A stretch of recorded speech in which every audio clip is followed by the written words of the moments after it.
हरे कृष्णा। आप सभी को राधा अष्टमी की बहुत बहुत बहुत बहुत शुभकामनाएं। मैं बहुत बहुत बहुत इसलिए बोल रहा हूँ क्योंकि बिना श्रीमती राधा रानी के हमें कृष्ण प्राप्त नहीं हो सकते। आज की वीडियो श्रीमती राधा रानी के नाम, क्योंकि आज की वीडियो में मैं राधा रानी के बारे में कुछ ऐसी बातें आपको बताने वाला हूँ जो आपने शायद ही पहले कभी सुनी होगी। तो बिना वक्त गवाए हम हमारा आज का वीडियो शुरू तो करेंगे। उससे पहले यदि आप चैनल पर पहली बार है तो चैनल को सब्सक्राइब करें, साथ ही साथ बेल आइकन को प्रेस करें ताकि आने वाली वीडियोस की नोटिफिकेशन मिले कुछ सबसे पहले। तो आइए शुरू करते हैं हमारे आज का वीडियो। आइए तो सबसे पहले शुरुआत करते हैं ब्रह्म वैवर्त पुराण से, जहां पे भगवान राधा शब्द का अर्थ बताते हैं या ये बताते हैं कि राधा कौन है। भगवान कहते हैं कि जो मेरी तीव्र भक्ति करे, जो हर एक क्षण हर एक पल निस्वार्थ प्रेम से निस्वार्थ भाव से प्रगाढ़ प्रेम के साथ बिना छूटे बिना टूटे जो मेरी भक्ति करे, वो है श्रीमती राधा रानी। इसी का वाइस वर्सा भगवान कहते हैं कि मैं जिनकी इतनी प्रगाढ़ प्रेम से भक्ति करूं हर एक क्षण हर एक पल निष्काम भाव से, वो है श्रीमती राधा रानी। आगे मैं आपको श्रीमद् भगवद गीता का एक श्लोक जिसका वर्णन मैं करूंगा यहाँ, जिसमें भगवान कहते हैं कि अर्जुन, मुझसे श्रेष्ठ परम श्रेष्ठ कोई सत्य नहीं, मैं ही परम श्रेष्ठ हूं। जिस प्रकार मोती धागे में गुंदे हुए रहते हैं उसी प्रकार सारा ब्रह्मांड मेरी शक्ति पर आश्रित ही मुझ पर टिका हुआ है। अब मैं ये यहाँ इसलिए कह रहा हूं क्योंकि ऋग्वेद आगे ये बात कहता है कि जो भगवान जिनके चरणों को प्राप्त करने का प्रयास करते, जिनके चरणों में लोटपोट होते हैं, जिनके आगे पीछे घूमते हैं, वो है श्रीमती राधा रानी। तो श्रीमती राधा रानी कितनी उत्तम है, विचार कीजिए। परम ब्रह्म है क्या चीज, ऋग्वेद में आगे वर्णन मिलता है। परम ब्रह्म यदि एक ज्योत है तो उसको अगर हम दो रूप में विस्तार करें, अगर पौरुषम पुरुष रूप में विस्तार करें तो वह है श्री कृष्ण, और पराशक्ति के रूप में विस्तार करें तो वह है श्रीमती राधा रानी। तो परम ब्रह्म कोई और नहीं, श्रीमती राधा रानी और कृष्ण एक है, वो है परम ब्रह्म। श्रीमती राधा रानी से यदि पूछा जाए कि कृष्ण कौन है, तो श्रीमती राधा रानी कहती हैं ब्रह्म वैवर्त पुराण में, माम एव पौरुषम रूपम गोपिका मनमोहना। माम एव पौरुषम, कृष्ण कोई और नहीं, कृष्ण मेरे ही पौरुष रूप हैं। तो श्रीमती राधा रानी के पौरुष रूप हैं, पुरुष रूप हैं। गोपिका मनमोहना, गोपी के जो मनमोहन करने वाले हैं वो मोहन मोहिनी ही है, मोहिनी का पुरुष रूप है जो गोपिका के मन को मोहते हैं।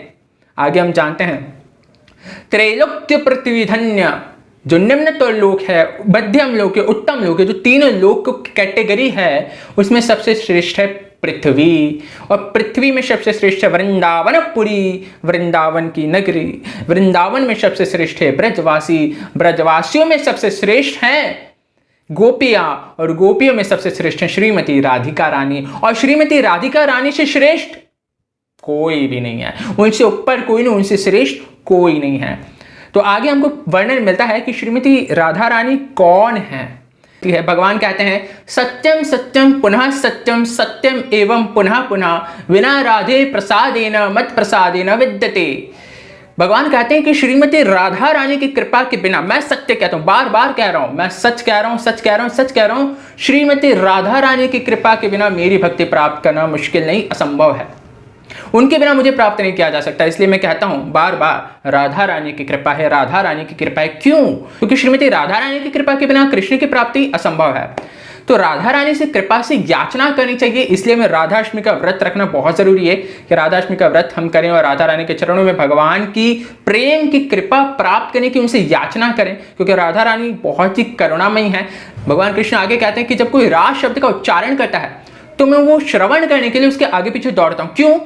क्योंकि वो अभी धा कहेगा, राग के धा करके राधा पूरा करेगा, और जैसे ही वो धा पूरा करते नहीं राधा शब्द कहता है, मैं उसके आगे पीछे घूमता हूं। क्यों? क्योंकि राधा का भक्त है और उसने राधा का नाम लिया है। भगवान कृष्ण आगे पीछे डोलते हैं राधा रानी के भक्तों के।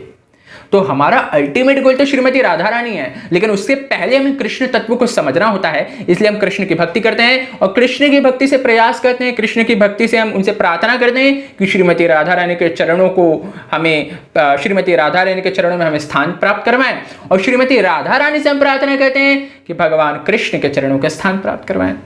सुखदेव गोस्वामी जी के लिए श्रीमती राधा रानी का शब्द भागवतम में यूज करना काफी मुश्किल था।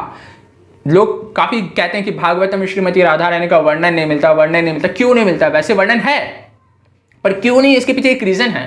क्योंकि शास्त्रों में वर्णन मिलता है कि सुखदेव गोस्वामी यदि एक बार भी राधा नाम कह देते हैं तो वो 6 महीने तक मूर्छित अवस्था को प्राप्त होते हैं। और यहां तो गंगा के तट पर सुखदेव गोस्वामी जी ने कहा है कि परीक्षित, मैं तुम्हें 7 दिन में भागवत सुनाऊंगा, तत्पश्चात तुम मृत्यु को प्राप्त हो सकते हो। तो 7 दिन में भागवत यदि सुनानी और अगर राधा नाम कह दिया तो 6 महीने के लिए मूर्छित हो जाएंगे, फिर परीक्षित महाराज का क्या होगा। इसीलिए बड़ी तपस्या के साथ उन्होंने भागवतम सुनाई और उन्होंने राधा शब्द का उपयोग नहीं किया, लेकिन फिर भी वहां पे श्रीमद् भागवतम में राधा मिलता है जैसे राधा के ऑल्टरनेटिव्स, श्रीमती राधा रानी के साइनोनियम, जैसे Ramapati. Ramapati is none other than is स्वयं राधा रानी। श्री गोपी, राधा रानी का दूसरा नाम ही गोपी, राधिका, ऐसे बहुत सारे शब्द हैं श्रीमती राधा रानी के जो हमें भागवतम में वर्णन मिलेंगे। तो श्रीमती राधा रानी बहुत उत्तम है, जिनकी भक्ति हमें निरंतर प्रयास करना चाहिए कि उनकी हम भक्ति करें, कृष्ण तत्व को समझें, कृष्ण की भक्ति करें और कृष्ण की कृपा से राधा रानी की भक्ति की याचना करें। आज के लिए काफी है। यदि आपको वीडियो पसंद आए तो लाइक करें, कमेंट करें, शेयर करें, साथ ही साथ चैनल पर पहली बार है तो चैनल को सब्सक्राइब भी कर दें। हरे कृष्ण।